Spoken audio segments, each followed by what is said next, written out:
In today's video, I'm going to need my laptop, a portable hard drive with lots of music on it, my Grado headphones. In previous videos, I've used this DAB radio as my amp and speakers, but we can do better than that. It's been replaced with this A-part amplifier.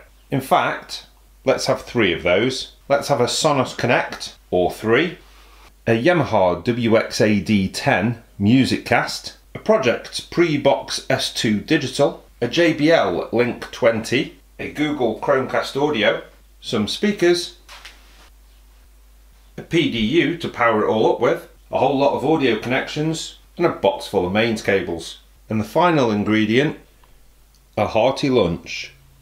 So whilst I was researching all the various music streaming services, something called Roon kept popping into the conversation. I got no idea what Roon was, so I popped over to roonlabs.com, downloaded the software and set it up on my laptop. In summary, it's all of your music and all of your devices all in one place. By music I mean MP3 or FLAC that you might have on a hard drive, internet radio, your favourite music streaming service, whoever that happens to be. And devices, well, that could be all manner of things. I mean, I've got a Project Pre-Box here, I've got a Sonos Connect, I've got a Yamaha Music Cast device, I've got a Google Chromecast Audio. I mean, Roon seems to be device agnostic. It's a really comprehensive multi-room audio solution, and there's nothing new in that. We've had them for years. I use Sonos all the time. That's why I've got so much of it kicking around. I think I've probably got 5 or 6 boxes here at the moment. But the problem with something like Sonos is you have to buy Sonos hardware each time. So if I've bought Sonos for the living room and then I decide I'd like some music in the bedroom, I'm probably going to opt for the Sonos Play 1, which is their least expensive product, but it's still £200.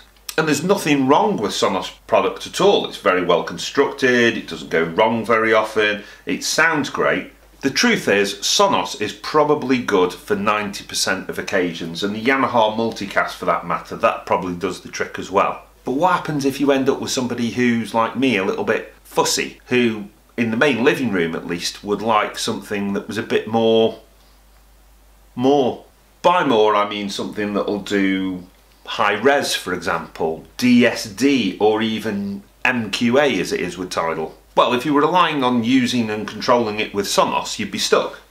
However, if you adopted Roon, you'd still be able to use your Sonos product, and you'd be able to use things like this Project Pre-Box S2 Digital, and for that matter, any of the other devices that I have here, the Yamaha, the JBL, or the Chromecast Audio, all in one system.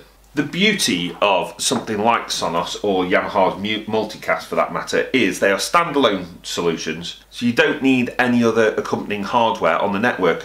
An entry-level Sonos system could be as simple as this one device, an amp and speakers and an internet, and you're off. You could do with a smartphone to control the app as well, but really and honestly, that's all you need to start the system. If you want to be able to listen to music that you've got on a hard drive or on a NAS, things get slightly more complicated. If you've got a computer that's on all the time and you've got the hard drive plugged in as I have there, then again the Sonos would be able to find the music and play it just absolutely fine. However, if I was to switch off the computer, the music would no longer be available. Roon's completely different. Roon's software, so it needs to be sat on the network on a computer the whole time. As I've got it set up here on my laptop, I can minimise the window, but if I close it, any music that's playing in any of the rooms stops instantly. And that's because Roon software is working all the time. It even makes songs and tracks that are incompatible with devices that I've got compatible by making changes on the fly. Now, the fact that it has to be on and working all the time for Roon to work won't bother most Roon customers, and that's because they'll have a dedicated machine. Unlike me putting it on my laptop here, they'll have some sort of Intel NUC or dedicated server somewhere. And I have to say, in terms of operation, it works brilliantly. It's a very straightforward and simple application to use on your desktop computer or on your phone, and I can use it to control music on all these devices. Getting it set up isn't quite as plug and play as something like Sonos or Multicast would be. In fact, if you've got such a mixed bag of products like I have, you have to spend a bit of time, first of all, setting them up within their own app. So download the Sonos app, set that one up, download the Musicast app, set that device up. Same with Google Home with the Google Assistant and the Chromecast Audio there. And then once they're all activated, then I can go into Roon and it'll discover them. I can name them. And just like the other multi-room audio solutions, I can group things together. So if I want to listen to the same music in multiple rooms, I can, providing music is being delivered to them in the same way. Despite being from the same family, these two products don't work at all well together. The Sonos works sublimely well.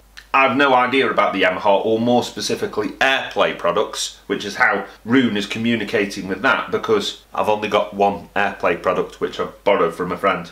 I can't group this project box with any of the other devices, and it is a Roon device if you like, but it's not got any network streaming facilities of its own. What's really impressive is that whilst it's connected to a computer via USB that's on the network, Roon will find it and send music to it. It's a DAC in effect, but the Roon software sees it as a Roon endpoint and will send music to it. That's fantastic. So once you've downloaded the software, got it running, and then set up all your endpoints, you then need to point some music at it. I've got some MP3s on a hard drive there. And what I really love about this is when I tell Roon where the files are, it will interrogate that drive, add them to the overview screen, and it'll even go online to pull in all the metadata. I mean, the Ting Tings is what's showing up their album artwork at the moment, and I know for a fact that on that particular MP3 I don't have an image baked into the MP3 as an MP3 tag, so it's added that of its own volition. If you read the blurb on Roon's website, it'll go on to tell you that one of the great things about the vinyl experience was the fact that whilst you were sat listening to the record, you could have a nosy at all the fantastic information that's on here. And it's very pretty to look at. The ownership is there. It's a nice thing to behold. I have to say, they've delivered that fantastically. It looks beautiful. And in fact, to go a stage further, I have Tidal integrated with it, and the information relevant to an album, or even the artwork for Tidal within Roon, is prettier than it is on Tidal's own website. How have they done that? So is it perfect? No, not by a long shot. But I think this is me getting used to it, and secondly, because it's compatible with so many different devices, you've just got to be able to set them up correctly, and I've probably not done that at the moment. It stutters a little bit with some of the Google products, and it doesn't always let me change the volume on the Yamaha. Sometimes it does, sometimes it doesn't. But these are not deal breakers for me, because I think it's an enthusiast's and hobbyists piece of software. Rather than it being designed to replace Sonos hardware, it's for somebody who has a greater involvement with their hi-fi kit. Most people who own a Sonos system won't really know what they've got. They just know they've got an app and they press play and music comes out, but they don't know what the hardware is, or sometimes even where it is in the house. But Roon's targeted more at somebody who has that pride of ownership of a piece of kit, like I have at this moment with this project box that I won't shut up about. And so we don't mind working through the niggles a little bit in order to get the thing, well, for want of a better expression, perfect. There's an element of customization on the home screen, and you can add different users, so the profile will change user to user. But on the whole, you don't have to change very much about it. I mean, it's gorgeous to look at, functions brilliantly. If I'm using multiple Sonos devices, for example, the grouping volume on there works perfectly. Got a slight niggle with this project box at the moment. I have to keep the USB cable short going into it from the computer, but that's okay because I've got a long headphone cable, Grado cable, to go with my headphones. So I could recline on the sofa and initiate playback of an MQA recording using my phone. However, if I adjust the volume on my phone, it drops out of MQA mode. To keep it on MQA mode, I have to make sure the volume's at maximum and use the dial on the front. The Roon software can't grasp the volume of this and control it. Whereas with the Sonos devices, if I make a volume alteration here, it changes the volume of the Sonos device itself, not just the volume of the feed going into it. So if I check the Sonos app and change it on the desktop here, I'll actually see it within the Sonos app, raising and falling. But the truth is, I'm probably going to use it in headphone mode when I'm sat right next to the blooming thing, and any other time I listen to it is going to be connected to an integrated amplifier, in which case I'll use the amplifier's remote to control the volume. I'm perfectly prepared to take on board and work around some of the little oddities with this software because I champion it so much. Okay, it's expensive at about £90 a year, although you can buy a lifetime subscription. And when you consider it isn't actually bringing you any more music, and it's not increasing the number of hi-fi devices in the house, but the way that it delivers music to the devices is sublime. I'm always banging on about gapless audio this and gapless audio that. It even makes devices such as the Chromecast Audio gapless with Tidal. I can't do that within the Tidal app. But if I play Tidal through Roon to this device, I get gapless playback. No idea how it does that. Truth is, don't really care. So I've really turned a corner with this whole alternative to CD playback. I now confidently feel that I have a proper hi-fi solution.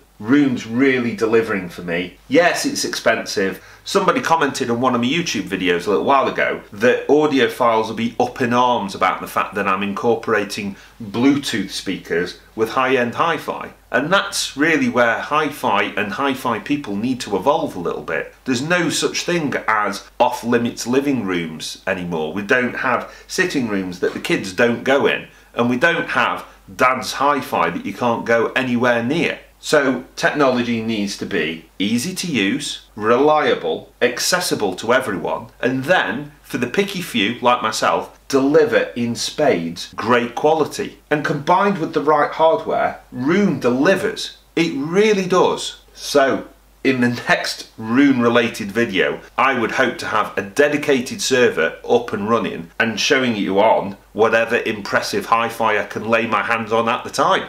In the meantime, I've got another piece of software that I'm going to make a separate video about because I think it's noteworthy. It's a great piece of software just for the desktop environment. It doesn't do any of this multi-room audio stuff, but it's noteworthy all the same. And I'll get that video to you as soon as I can.